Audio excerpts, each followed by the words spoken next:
Hello বন্ধুরা, কেমন আছো তোমরা সবাই? আশা করছি সবাই খুব ভালো আছো, সুস্থ আছো। আমরাও ভালো আছি। তবে এত বড় একটা অনুষ্ঠানের ধকল গেল তো, একটু উঠতে টাইম লাগলো, বুঝেছো? আজকে প্রায় ৯টা দিন হয়ে গেল, ৮টা দিন হয়ে গেল তোমাদের সঙ্গে ভিডিও শেয়ার করি না। কি করব বলো? প্রতিটা মুহূর্ত কিন্তু যতটা পেরেছি ক্যাপচার করে রেখেছি। ভেবেইছিলাম তোমাদেরকে পরে ভিডিওগুলো দেবো। তারপরে অনুষ্ঠান যেতে না যেতে পড়ে গেলাম, মা আর ছেলে দুজনেই জ্বর। জ্বর, ঠান্ডা লাগা, সর্দি, কাশি, গলার এমনই অবস্থা ছিল যে ভয়েস দিয়ে ভিডিওগুলো তোমাদের সঙ্গে শেয়ার করব সেটা আর হয়নি।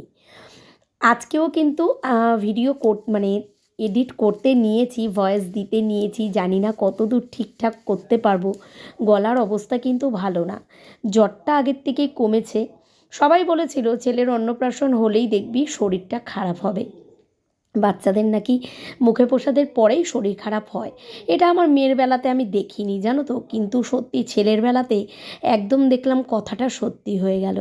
ছেলের অন্নপ্রাশন শেষ হওয়ার সাথে সাথেই ছেলে কিন্তু অসুস্থ হয়ে পড়েছে। ঠান্ডা লাগা, জ্বর, সর্দি, কাশি, কিছু বাকি নেই। ওরও শরীরটা খারাপ, আমারও শরীরটা খারাপ, মেয়েরও হালকা হালকা ঠান্ডা লাগা। সব দিকটা দিয়ে অনেকটা বাজে সিচুয়েশানের মধ্যে গেছি, বুঝেছো? তার মাঝখানে আর ইচ্ছে করেনি যে ভিডিওগুলোয় ভয়েস দিই। ভাবলাম চলো, তোমরা তো নিজের লোক, অপেক্ষা করবে। আর যতটা পারবো আমার এই সুন্দর মুহূর্তটা তোমাদের সঙ্গে তুলে ধরবো। আজ হচ্ছে মঙ্গলবার, জানো তো, মঙ্গলবার দিনও কিন্তু ভিডিও বানিয়েছিলাম। তোমাদের লাস্ট আমি সোমবার দিনের ভিডিও পোস্ট করেছিলাম। মঙ্গলবারও ভিডিও বানিয়েছি, বুধবারও বানিয়েছি, সবই কিন্তু আছে, তোমাদেরকে আস্তে আস্তে দেখাবো। যাই হোক, আজ হচ্ছে মঙ্গলবার। সকালবেলা উঠেছি তাড়াতাড়ি, উঠে দেখো সকালবেলার কাজকর্মগুলো করতে নিয়েছি। আর জানো তো, আজকে যখন অনুষ্ঠানটা হয়ে গেছে না, বাড়িতে যেন থাকতেই ইচ্ছে করছে না। মনে হচ্ছে সেই সময়টা আর সেই মুহূর্তগুলো জীবন থেকে কত তাড়াতাড়ি হারিয়ে যায়। দেখবে কোনো একটা অনুষ্ঠান আসবে আসবে আসবে, এটাই কিন্তু আনন্দ, কিন্তু তারপরে চলে গেলে মনটা কিন্তু খুব খারাপ লাগে। কটা দিন বিশ্বাস করো বাড়ির সামনেটায় তাকানোই যাচ্ছিল না। এই যে দেখো, আগের দিনকে তো বাঁশ দেখিয়েছিলাম তোমাদের, বাঁশ ফেলে গেছিলো, প্যান্ডেল লাগিয়েছিল, আর তোমাদের দাদাভাই আমি দুজনে সব পরিষ্কার করছিলাম। আজও কিন্তু রাস্তায় বাঁশটা টানানো। এই যে ভিডিওটা এডিট করছি আর দেখছি, মনটা আরও বেশি খারাপ লাগছে, জানো তো, যে বাঁশ টানানো ছিল, লোকজন, হইচই, বাড়িতে কত আনন্দ, এটা কেনাকাটি ওটা কেনাকাটি, নেমন্তন্ন করা, সব কি সুন্দর পুরো মিটে গেল না। অনুষ্ঠান আসবে আসবে এটাই আনন্দ, অনুষ্ঠান হয়ে চলে যাওয়ার পর না মনটা খুব খারাপ লাগে, জানো তো। আর সত্যি কথা বলতে এতটা ব্যস্ত ছিলাম, এতটা নিজের বাড়ির কাজ, বুঝতেই পারো, সব দিকটা নিয়ে এতটা হাঁপিয়ে উঠেছিলাম, ঠিক করে যেরকম যেরকম ভেবেছিলাম সেরকম কিছুই করতে পারিনি। সব কিছু এলোমেলো হয়ে গেছে, উল্টোপাল্টা হয়ে গেছে। আর সব থেকে বড় কথা কী জানো তো, বাড়িতে অনুষ্ঠান করলে আনন্দ তো হয়, কিন্তু তার সাথে সাথে আগের থেকে পরে পর্যন্ত পরিশ্রমের শেষ থাকে না। এই শরীর খারাপ নিয়েও একটার পর একটা সংসারের কাজ করেই যাচ্ছি, কারণ এত নোংরা, এত কিছু এলোমেলো হয়ে গেছিলো ঘরের, এটাকে গোছাতে গোছাতে আমার আরও ৩-৪ দিন কেটে গেছে। আমার যেন শরীর পুরো ছেড়ে দিয়েছে, আমার যেন আর কিছু ইচ্ছে করছে না। আর সত্যি কথা বলতে মনটাও ভালো লাগছে না, তো করতেও ইচ্ছে করছে না। তো যাই হোক, দেখো চলো এইবার পরপর তোমাদের সঙ্গে ভিডিওগুলো শেয়ার করব। আজ হচ্ছে মঙ্গলবার। সকালবেলা তো উঠে কাজকর্ম আরম্ভ করে দিয়েছি, মোটামুটি বাসি আসি যা কাজকর্ম থাকে, কারণ প্যান্ডেল দাদারা আবার চলে আসবে, তো সেই কারণেই আরও তাড়াতাড়ি কাজে হাত দিয়েছি। আসলে কী বলো তো, বাড়িতে লোকজন আসলে না, তখন আর কাজের মধ্যে থাকা যায় না, আর একটু সকাল সকাল উঠে কাজগুলো আরম্ভ করেছি, কারণ আজকেও ঘরের অনেকটা কাজকর্ম আছে, সেগুলোকেও সারবো। একবার ভেবেছিলাম কি, ঘরের সামনেটা বেশ সুন্দর করে গাছপালাগুলো তুলে দিয়ে ফাঁকা করে দেবো, কিন্তু তোমাদের দাদাভাই বলল না থাক, গাছে ফুল ফুটে আছে তো দেখতে খুব ভালো লাগছে। এদিকে আমার বাইরের কাজকর্ম শেষ, ছেলেও উঠে গেছে। আর দেখো, তোমাদের দাদাভাই আমার জন্য চা করে রেখেছিল, কিন্তু বাইরের কাজ সেরে আস্তে আস্তে দেখলাম চাটা ঠান্ডা হয়ে গেছে। এবারে একেবারেই দাঁড়িয়ে চাটা খেয়ে আবার বাদবাকি কাজগুলো করব। আর জানো তো, একটা কথা না বলে পারি না, সেটা হচ্ছে আমার মেয়ের থেকেও আমার ছেলের ভাগ্য দেখলাম খুব ভালো। প্রথম কটা দিন বিশ্বাস করবে না, মানে অনুষ্ঠানের 15 দিন আগে পর্যন্ত আমরা দোনোমনো করছিলাম যে আদৌ অনুষ্ঠানটা করতে পারবো কি না, সব কিছু ঠিকঠাকভাবে মিটবে কি না, যেমন আশা করছি তেমন হবে কি না। সব বলতে বলতে বিশ্বাস করবে না, সবটাই যেন কত সুন্দরভাবে মিটে গেল। আর সত্যি কথা, প্রত্যেকটা মানুষ, মানে যেই আমাদের বাড়িতে অনুষ্ঠানটায় এসছে, তারা প্রত্যেকটা মানুষ বলছে যে আমরা ছেলের অন্নপ্রাশন দিচ্ছি না, মনে হচ্ছে ছেলের বিয়ে হচ্ছে। সত্যি বাবা মা হয়ে এইটুকুনি করতে পেরেছি, এটা হচ্ছে আমাদের কাছে অনেক বড় পাওনা। আর সত্যি কথা বলতে, যেহেতু এত বছর বাদে বুঝতেই পারছো ছেলে হয়েছে, শুধু ছেলে বলে না, আজকে মেয়ে হলেও আমি হয়তো এটাই করতাম, কারণ বাবা মার কাছে সব সন্তানই সমান। তো সেই যাই হোক হয়েছে, তো সেইটার একটা আনন্দ আছে। সব মিলিয়ে মিশিয়ে এত ভালো মুহূর্ত কেটেছে, তোমাদের বলে বোঝাতে পারবো না, তোমরা দেখলেই বুঝতে পারবে। যাই হোক, দেখো এই যে আমার বাবান সোনা কিন্তু উঠে গেছে, আর মেয়েও উঠে গেছে, সকালবেলাতেই কিন্তু পড়ছিল। আজকে ওর ছিল লাস্ট পরীক্ষা, তো সেই কারণে কিন্তু একটু লেদ খাচ্ছিল, বলছে মা পড়তে ইচ্ছে করছে না। আমি বললাম না, আজকের দিনটা একটু ভালো করে পরীক্ষাটা দিয়ায়, ব্যাস তারপরেই তো হয়ে গেল। স্কুল লাইফের জীবন শেষ, এরপরে আবার কলেজ। যাই হোক, দেখো সকালবেলা থেকে ও পড়ছিল, ছেলে ঘুমাচ্ছিল, আমি বাইরের কাজগুলো করছিলাম, আর তোমাদের দাদাভাইও টুকিটাকি আমার হাতে হাতে কাজগুলো করে দিচ্ছিল। এদিকে এবার মেয়েকে বললাম তুই চলে যা, তুই নিজে রেডি হ, আর আমিও আস্তে ধীরে ঘর দুয়ারগুলো গোছাই, কারণ কাজের দিদি চলে আসবে আবার, না হলে আমার টাইম মতো না গুছিয়ে উঠতে পারি না। দিদিদের যেহেতু রোজা আরম্ভ হয়েছে, বিছানা ঝাড়া ঝাঁটাটা একটু সরিয়ে নে। মেয়েকে করে দিলাম এখানে পাউরুটি দিয়ে বাটার দিয়ে। প্রত্যেক দিন জানো তো স্কুলে মানে পরীক্ষা দিতে যাওয়ার আগে ওর একটাই খাবার হচ্ছে ম্যাগি। আসলে আমারও টাইম হয় না সকালটা করে দেওয়ার, কারণ দিদি যেহেতু তাড়াতাড়ি চলে আসছে না, হচ্ছেই না। দেখো এখনও বিছানাটা গুছাতে পারিনি, এদিকে ছেলে কান্নাকাটি করছিল, ওকে আগে দুধ খাইয়ে নিলাম, আর এখানে মেয়েকে 4 পিস পাউরুটি সেকে বাটার দিয়ে দিলাম, ও এখন খেয়ে স্কুলে চলে যাবে, মানে পরীক্ষা দিতে যাবে। আর আমি দেখো এইটাকে কোলে নিয়ে দাঁড়িয়ে আছি কেন, এই পাপা এই দেখ, ওই দেখো দেখেছো ঘুরে গেছে, দেখেছো, ও বাবা ষাট ষাট। এইটাকে দাঁড়িয়ে আছি কারণ তোমাদের দাদাভাই একটু দোকানে দিয়ে গেছে, ও আসলে ওর কোলে দিয়ে আমি আগে বিছানাটা পরিষ্কার করব। আজকে তাড়াতাড়ি উঠে গেছে তো, এখন থাকছে না। যেটার ভয় পাচ্ছিলাম সেটাই হলো, জানো তো। মানে মনে মনে ভেবেইছিলাম ছেলের ঠান্ডা লাগাটা কমেছে, যাতে ওর ঠান্ডাটা না লাগে। দুদিন ধরে এত গরম পড়ছে, মানে গরম লাগছে আমাদের ঘরে, দরজা টরজা দেওয়াতে ঘুমাতেই পারছিলাম না। কালকে আর তার আগের দিন আস্তে করেই পাখা চালিয়েছিলাম, কিন্তু সেই ছেলের ঠান্ডা লেগে গেল। এখন ঠান্ডা লেগে গেছে যেহেতু, সেহেতু বমি তো আরম্ভ হবেই, কারণ ওর বমির মাধ্যমেই কফটা বেরায়। সকালবেলা একবার খাইয়েছিলাম, বমি করে দিয়েছে। এখন আবার মুখ টুক পরিষ্কার করে জামা ছাড়িয়ে আবার খাইয়ে দিলাম। এখন ওকে একটু দেবো তোমাদের দাদা ভাইয়ের কাছে, দেখি ওদের টাইম হয় নাকি, আর না হলে আমার মানে জায়ের মেয়ের কাছে দিয়ে আমি আগে বিছানাটা পরিষ্কার করে নেবো, তারপরে দেখি ঘুমায় নাকি, ঘুম পাড়িয়ে আমি বাদবাকিটা পরিষ্কার করব। কিছুই পরিষ্কার হয়নি, এই যে মেয়ে কম্বলগুলো শুধু ভাঁজ করে রেখেছে, এখন সব গোছানোর পালা। দিদি চলে আসবে, ভেবেছিলাম যে আজকে ঘরটা দিদিকে দিয়ে মোছাবো না, তারপরে তোমাদের দাদাভাই বললো আজকে মুছিয়ে নাও, একেবারে তাড়াতাড়ি করে নাও, কালকে সোফা টোফা সব বেরিয়ে যাবে, তখন তুমি একটা কাজ করো, কালকে মোছাতে হবে না, কালকে আমাদের অনেক এক্সট্রা কাজ আছে, সেগুলো করব। তো ভাবলাম যে ঠিক আছে তাহলে তাই করি। সেটা করতে গিয়ে এখন আমার প্ল্যান অন্যরকম ছিল, সেটাই উল্টো পাল্টা হয়ে গেছে। নাহলে আমি বাইরের দিকের কাজটাই যে মানে সিঁড়ির ঘর ধোয়ানো ঠোয়ানো ওগুলো যাই না। ঠিক আছে, ও যে তোমাদের দাদাভাই চলে এসছে, চলো ওর কাছে দিয়ে আগে বিছানাটা পরিষ্কার করে নিই। অনুষ্ঠান হলে বুঝতে পারি জানো তো, একটা ঘর যাদের তাদের কত সমস্যা হয়। আমি এত টাকা ঘরের পেছনে খরচাই করলাম, কিন্তু আমার সমস্যা সেই একই জায়গাতে দাঁড়ানো। এই যে অনুষ্ঠান হচ্ছে, বিশ্বাস করবে না, প্রত্যেকটা জিনিসই তোমরা দেখতে পারবে আমাকে কিভাবে সরিয়ে সরিয়ে খালি করতে হয়েছে, কারণ আমাদের পুরো কাজটাই আমরা কিন্তু আমাদের জমির মধ্যেই করছি। যেহেতু আমার খুব ইচ্ছে ছিল ছাদের ওপরেই করব, কিন্তু পরে সব কিছুর প্ল্যান চেঞ্জ হয়ে গেল, তোমরা জানোই। যেহেতু সব বয়স্ক মানুষের কথা চিন্তা করে তারা দেখতে পারবে না, তারা সিঁড়ি বেয়ে ওপরে উঠতে পারবে না, সেই কথা ভেবেই কিন্তু পাশের জমিটায় করা হয়েছে। কিন্তু বলে না, ওই যে মনের মধ্যে একটু খুঁতখুঁত থাকে।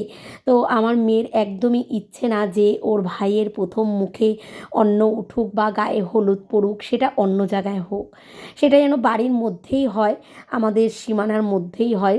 তো সেই কারণে ও চাইছিল যে ঘরের মধ্যেই সব কিছু করা হোক।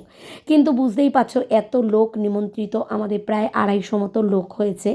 তো নিমন্ত্রিত তারা আসবে, একটা ঘরের মধ্যে কতটা প্রবলেম আমার হয়েছে তোমাদেরকে বলে বোঝাতে পারবো না। তবে দেখো এই বড় অনুষ্ঠান আর তো নেই, একদম মনার বিয়ের সময় আবার অনুষ্ঠান। তার আগে আমি চেষ্টা করব তোমাদের দাদাভাইয়ের কাজকর্ম যদি ঠিকঠাক মতো হয়, সব কিছু যদি ঠিকঠাক মতো থাকে, তাহলে ওপরে একটা ঘর করার। এটা আমার অনেক দিন ধরেই প্ল্যান হয়ে আছে, জানি না কত দূর কী করতে পারবো। দেখো এই দিকে ছেলে হওয়ার সময় থেকে শুরু করে ছেলের অন্নপ্রাশন দিয়ে কিন্তু অনেকটা মানে একটা বেশ বড় মাপের টাকা কিন্তু খরচা হয়ে গেছে। তো সেই দিকটা দেখতে গেলে সবটা ম্যানেজ করতে একটু তো টাইম লাগবে। জানো তো একবার দোনোমনো করছিলাম যে ছেলের অন্নপ্রাশন করব না, যেই টাকাটা ছেলের অন্নপ্রাশনে খরচা হবে সেইটা দিয়ে আমাদের ওপরে ঘর হয়ে যাবে। কিন্তু ওই যে বলে না, মানে মন আমাদের স্থির না, চিন্তা করলাম না, যেটা আশা করেছি। আমার মেয়েও বলছে মা যেটা আশা করেছো, যেটা করবে ঠিক করেছো সেটা করো, ভাইয়ের জন্য তো আর কিছুই হবে না, ভাইয়ের অন্নপ্রাশনটা বড় করে হোক। আমি মেয়েরটাও করেছিলাম, তোমাদের বলেছিলাম না, মেয়েরও ইচ্ছে ওরটা যখন হয়েছে ভাইয়েরটাও হবে। তো সেই মতে সবই কিন্তু মানে চেঞ্জ হয়ে গেছে। এবার বুঝতেই পারছো আমাদের মতো মধ্যবিত্ত ঘরে সব কিছু গুছিয়ে একটু তো টাইম লাগবেই। তো দেখা যাক কত দূর কী করতে পারি। মোটামুটি কিছু মানে এই 2-3 বছরের মধ্যে আমাকে সব কিছু গোছাগুছি করতে হবে। যাই হোক, দেখো এদিকে দিদি তো কাজ করতে চলে আসবে, তার আগে দেখো ওই যে মেয়ে আর তোমাদের দাদাভাই চলে গেল। তো ওদের কিন্তু পাঠিয়ে মানে ওরা চলে যাওয়ার পর আমি ঘর দুয়ারটা গুছিয়ে টুছিয়ে নিয়ে একদম পরিষ্কার করে নিয়েছি। আর রান্নাঘরটা বাকি আছে, রান্নাঘরটা এখনও পরিষ্কার করিনি। দিদি এখনই চলে আসবে, তাই আমি ঘরটা ঝাঁট দিয়ে নিয়েছি। দিদি চলেও এসছে মনে হয়। আসলে কী বলতো এতটা, হ্যাঁ না দিদি এখনও, না দিদি এসছে। দিদি বাসন কোসন মেজে দিয়ে চলে গেছে, এখনও ঘরটা মোছেনি। তো দিদি পাশের বাড়িতে গেছে, বললো আমি ঘর মুছে চলে আসছি। এদিকে দিদি তো ঘর মুছে দিয়ে চলে গেছে। দিদিকে বললাম তোমার আর ওপরটা ধোয়াতে হবে না, আমার এখনও কতগুলো কাচাকুচি বাকি আছে, সেগুলো করে আমি বাদবাকিটা করে নেব। ছেলে তো ওদিকে ঘুমাচ্ছে, আর আমি একদম কান সজাগ করে রেখেছি, কারণ ও এখন উল্টাতে শিখে গেছে। তো মানে একদম বিছানার মধ্যে থাকে না, জানো তো, ওকে শুইয়ে একটু খেয়াল না রাখলে মানে আমার খুব টেনশন হয়। তো সেই কারণে কিন্তু আমি দরজাটাও খুলে রেখেছি, দেখো, যাতে আমি ওকে ওর সারাটা পাই। এবার এখানে কাচতে বসেছি, 11টায় জল চলে আসবে। তো আমি এগুলো কেচে টেচে একেবারে ছাদে মেলে দিয়ে আসবো ছেলে ওঠার আগেই। সকালবেলা যেহেতু অনেকটা টাইম ঘুমিয়েছে, তো আমি তো জামা কাপড় কেচে মেলে ধুয়ে ঠাকুরের বাসন মাজা বাকি ছিল, তারপরে টুকিটাকি যা কাজ থাকে সেগুলো করছিলাম। তারপরে মাঝখানে আসলো দিদি। দিদি এসে অনেকটা টাইম বসেছিল। এবার কেউ আসলে দেখো কাজ তো করা যায় না। তো আমিও বসে বসে গল্প করছিলাম, আর ছেলের করাতে হয়ে গেছিলো দেরি, আর ছেলেও ঘুমাচ্ছিল। তারপরে ওকে তেল মাখিয়ে বাবা ষাট, তেল মাখিয়ে স্নান করিয়ে খাইয়ে দিয়েছি, কিন্তু ছেলের চোখে ঘুম নেই। এখন মশারিটা দিয়ে দিয়েছি, কারণ জানলাটা যেহেতু খোলা, ঘর গরম হয়ে যাচ্ছে, পাখা তো চালাচ্ছি না। তো সেই কারণে মশারিটা দিয়ে দিয়েছি, আর দেখো মশারির ভেতর শুয়ে এখন খেলছে। চোখে কিন্তু কোনো ঘুম নেই, এখনও খেলুক। বাবাই, এই দেখো মশারির মধ্যে আমি আবার একটা খেলনা মানে আটকে দিয়েছি। এই যে বাবা, এই যে বাবা, এই যে দোলনা কই, তোমার খেলনা কই বাবা, খেলনা। এইটা মশারিটা দিয়ে রেখেছি, তো মশারিটা দিলে না অবাক হয়ে যায়, ভাবে কি এটার মধ্যে কি এটা। তো এখন খেলবে, আর তোমাদের দাদাভাই মনাকে স্কুল থেকে নিয়ে চলেও এসছে, আর বাজারও নিয়ে এসছে। এদিকে কাজের ফাঁকে আমি করে নিয়েছি ভাতটা, একেবারে ভাত রান্না করে নিয়েছি। আর সকালবেলায় খেলাম হচ্ছে চা আর পাউরুটি। সবার খাওয়া হয়ে গেছে, আর মোনা গেছে এখন একটু দোকানে, তো দোকান থেকেও আসুক। আর এদিকে তোমাদের দাদাভাই নিয়ে এসছে আলু, পেঁয়াজ, ধনেপাতা, কাঁচা লঙ্কা, টমেটো, আর মাছ নিয়ে এসছে। বললাম মাছ নিয়ে আসতে, মাছের ঝোল রান্না করব। আর ভাত তো হয়েই গেছে, ভাবলাম যে এখন রান্নাটা করে নিই। রান্নাটা করে নিয়ে তারপরে আমি ওদিকে সব কাজ এদিকে সেরে তারপরে ঠাকুরের বাসনগুলো নিয়ে বসবো। ঠাকুরের বাসনগুলো মাজতে হবে, কালকে তো সব বার করে রেখেছি, সকালবেলা মাজা হয়নি, আর এখনও জল থাকতে থাকতে মাজতে পারলাম না। রান্নাটা করে নিই, যেহেতু সকালবেলায় কেউ ভারী খাবার আজকে খাইনি, তো 3-4 পিস করে পাউরুটি খেলাম তিনজনই। তো সেই কারণে ভাবলাম না, আগে ভাত আর মানে ভাতটা তো করেই নিয়েছি, মাছের ঝোলটা করে রাখি, তাহলে খাওয়াটা অসুবিধা হবে না। এদিকে আমার আবার পুজো টুজোও দিতে হবে, কাজের আর শেষ নেই, বুঝেছো। তোমাদের দাদাভাই যাচ্ছে এখন, মানে কিছু দোকান সদাই বাকি আছে ওগুলো আনবে। আর আমাদের ঘরে বাজারের মতো কিছুই ছিল না, তাই আমি বললাম আজকে চলার মতো কিছু নিয়ে আসো, কালকেরটা আবার কালকে নিয়ে আসবে। বেলায় গেলে না আর মানে বাজার টাজার কিছু পাওয়া যায় না, মাছের দোকান বলে পুরো এই বাবান, এই যাও না একটু, অক তুলছে, মুখের মধ্যে হাত দেয় তো বারবার করে। আর যাই হোক, বেলায় গেলে তো আর বাজার টাজার কিছু পাওয়া যায় না, মেয়েকে নিয়ে আস্তে আস্তে ওর অনেকটা বেলা হয়ে যায়। মাছের দোকান নাকি বন্ধও হয়ে গেছিলো। তো এখানে দেখো দুটো লেজা নিয়ে এসছে, মানে লেজার দিকের মাছই নিয়ে এসছে। তো মাছ মাছ অনেকটাই আছে, আমি ভাবছি কি এই মাছটাকে পুরোই ঝোল রান্না করে ফেলবো এখন, শুধু আলু দিয়েই ঝোল রান্না করব। আলু আর সিম আছে ঘরে, সিম দিয়ে আলু দিয়ে মাছের ঝোলটা রান্না করব, তাহলে আজকেও হয়ে যাবে আবার কালকেও হয়ে যাবে, অনেকগুলো মাছ আছে। আর এইভাবে মাছ কাটা না আমার একদম বাজে লাগে। তো বললো মাছটা বেশি বড় ছিল না, সেই জন্য গাদা আর পেটি বার করতে পারেনি, সব একরকম মাছ কেটেছে। তবে আমার মেয়ে তো এই মাছ খাওয়ানো না ওকে একটা অসুবিধা, বুঝেছো, এমনিই খায় না। তো যাই হোক চলো এরপরে রান্নার ব্যবস্থা করি, রান্নাটা আগে সেরে নিই, তারপরে আবার এদিকের কাজও আছে, টুকটাক করতে করতে মনে হচ্ছে কাজ আর শেষ হচ্ছে না। এখন আজকের সব থেকে আমার বড় কাজ হচ্ছে ঠাকুরের বাসনগুলো যদি আমি মেজে ধুয়ে রাখতে পারি তাহলে আমার কালকে পরিশ্রমটা কম হবে। কালকে তো সকালবেলা আজকেই ভেবেছিলাম, তোমাদের দাদাভাইকে বলেছিলাম যে সোফাটা টেবিলটা এগুলো শাশুড়ি মায়ের ঘরে বার করে দিতে, কিন্তু ওইদিকে আজকে মিস্ত্রিরা কাজ করছে বলে তো সেই কারণে আজকে আর হলো না। কালকে সকালবেলায় সোফাটা টেবিলটা এগুলোকে সব বার করে শাশুড়ি মায়ের ঘরে দিয়ে দেবো। আর এইখানে যা দোকান সদাই আছে এগুলোকেও বার করে দেবো, তাহলে কালকে আমার মোটামুটি যা ফাঁকা করার কাজ কালকে হয়ে যাবে। বারান্দার দিকটাও পুরো ফাঁকা থাকবে, তাহলে পরশু দিন বুধবার আমার অসুবিধা হবে না, কারণ বুধবার বড় মায়ের মন্দিরে যাওয়া আছে, কে কে যাবে এখনও ঠিক হয়নি, ঠিকঠাক করব। তারপরে সবাই ভাই ওরা চলে আসবে, তখন কেউ চলে আসলে না তখন আর কাজকর্ম করতে ইচ্ছে করবে। বুধবার কোনো কাজ রাখবো না, শুধু রান্না খাওয়া এগুলোই রাখবো। মাও বুধবার দিন সকালবেলা আসবে, মা আসলে আমার খুব একটা অসুবিধা হবে না, মা তরকারিগুলো কেটে মাকে দিয়েই বলবো রান্না বান্না করে দিতে, দিদিও চলে আসবে। ওই দিদি আস্তে আস্তে ধরো 11টা, মা হয়তো সকালবেলা ওই 9টা সাড়ে 9টার মধ্যে চলে আসবে। মা কালকেই আসতো, মা আসছে না, একই কালার। আমি ওখানে গিয়ে মা হচ্ছে কালকে আসবে না, কারণ ভাই ওরা কালকে রাত্রিবেলায় ঢুকতে ঢুকতে প্রায় হয়তো 1:30 2 বেজে যাবে, সেই কারণে মা কালকে আসবে না, না হলে মা কালকে চলে আসতো। মা বুধবার দিন সকালবেলা আসবে, ভাই ওরাও বুধবার দিন সকালবেলাই আসবে, সবাই বুধবার দিন সকালবেলার থেকেই সবাইকে বলেছি আমাদের ঘরে খাওয়া দাওয়া করতে। আমার যা আছে, ননদ আছে, ভাই ওরা আসবে, বাপের বাড়ি দিদির বাড়ি সবাইকে মোটামুটি আমরা নিজেরা নিজেরা সবাই বুধবার থেকে একই জায়গায় খাওয়া দাওয়া করবো বলেছি। তো সেই দিনটা নিরামিষই রান্নাবান্না করব, কারণ ঠাকুরমশাই বলেছে আমাকে আর তোমাদের দাদাভাইকে দুজনকেই নিরামিষ খাওয়া দাওয়া করতে। তো ভাবছি আলাদা করে আর কিছু করব না, সেই দিনটা পুরোই নিরামিষ রান্নাবান্না করব। ঠিক আছে, তো চলো পরেরটা তো পরে দেখাবোই, এখন আমি আগে রান্না করে নিই ঝপঝপ করে। আর মেয়েও এরপরে স্নান করবে, আর আমি হচ্ছে চুলটা কালার করে দেবে আমাকে। আমি কালকে মাথায় শ্যাম্পু করে ফেলেছিলাম, আর আজকে চুলটা কালার করব, তাহলে আমার একটা বড় কাজ মিটে যাবে। তো আমার ভাইয়ের বিয়ের সময় চুল কালার করে, পার্লার থেকে চুল কালার করে আমার চুল অলরেডি পুরো নষ্ট হয়ে গেছে।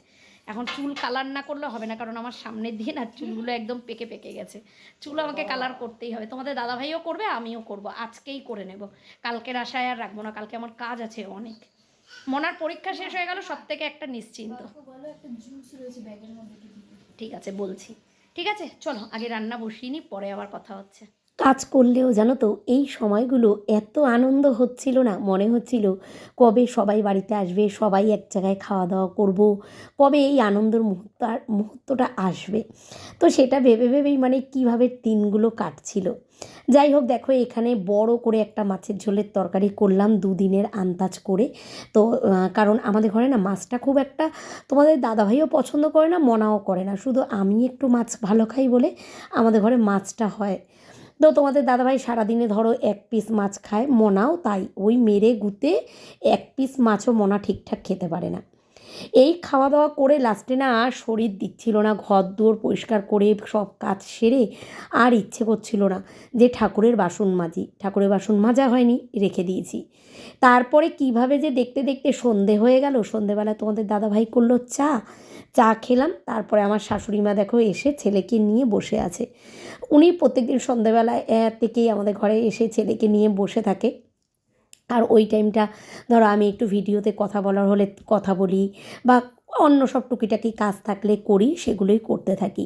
দেখো ছেলে তো বেশ একদম মজাতে আছে। আর সত্যি কথা বলতে হুট করে যেন ওই অন্নপ্রাশনের কটা দিন আগে থেকে ছেলেকে মনে হচ্ছিল কতটা বড় হয়ে গেছে। তো ভাবলাম দুপুরবেলা তো তোমাদের বললাম তোমাদের দাদাভাই কিছু দোকান সদাই নিয়ে আসবে, আমার ঘরের জন্যও কিছু আনবে আর অনুষ্ঠানের দিনের জন্যও কিছু বাকি আছে। তো ভাবলাম বসে না থেকে একটা কাজ করি, এই কাজটুকু আগিয়ে রাখি, রান্নাঘরটা পরিষ্কার করি। পরিষ্কারই আছে, সব কিছুই তো আমি ঝাড়াঝুড়ো করেছি। তো ভাবলাম দোকান সদাইগুলো সব সুন্দর করে ঢেলে রাখি। আর আমার এই জায়গাটা যেহেতু খোলা, জানো তো, কৌটোগুলো না দুদিন বাদে বাদেই একদম ধুলো হয়ে যায়, সেই কারণে কিন্তু পরিষ্কার করতে হয়। তবে জানো তো এই করে উঠতে উঠতে প্রায় তখন বাজে 10:30, আর ভাল লাগছিল না। এই দোকান সদাই গুছিয়ে রান্নাঘর পুরো পরিষ্কার করে সব কিছু রেখে টেকে শুয়েছি, তখন বাজে রাত্রির প্রায় 11:30 12:30, আর শরীর দিচ্ছিল না। তারপরে তো পরের দিনও পরিশ্রম, পরের ভিডিওটা দেখলেও তোমরা বুঝতে পারবে। তো এই রাত্রিবেলা পর্যন্ত রেখেই কিন্তু ভিডিওটা শেষ করেছি, দোকান সদাইগুলো গুছিয়ে রেখেই, আর কিছু করিনি। তো পরপর এইভাবেই ভিডিওগুলো করেছি। মেয়ে আমি দুজনেই বসেছি, তো শাশুড়ি মা ছেলেকে নেওয়া ছিল। দেখো পুরো রান্নাঘর অগোছালো হয়ে গেছে, মানে সব কিছু একটু বেশি বেশি আনা হয়েছে। কারণ কি বলো তো, অনুষ্ঠান গেলেই যাতে হুট করে আমাকে কিছু আনতে না হয়, কারণ তখন একটু হাত টানাটানিরও ব্যাপার থাকে, বোঝোই তো। তো সেই কারণে কিন্তু আমি মোটামুটি আমাদের ঘরেরও কিন্তু অনেক দোকান সদাই, মানে মাসকাবারির জিনিসগুলো তুলে রেখেছি। তো সেগুলোই এখন সুন্দর করে গুছিয়ে রাখছি। তারপরে লোকজন আসবে, চা বিস্কুট এটা তো লেগেই থাকে, তো সেইগুলোই সব নিয়ে এসেছি। চলো তাহলে ভিডিওটা এই অবধিই থাক, টাটা।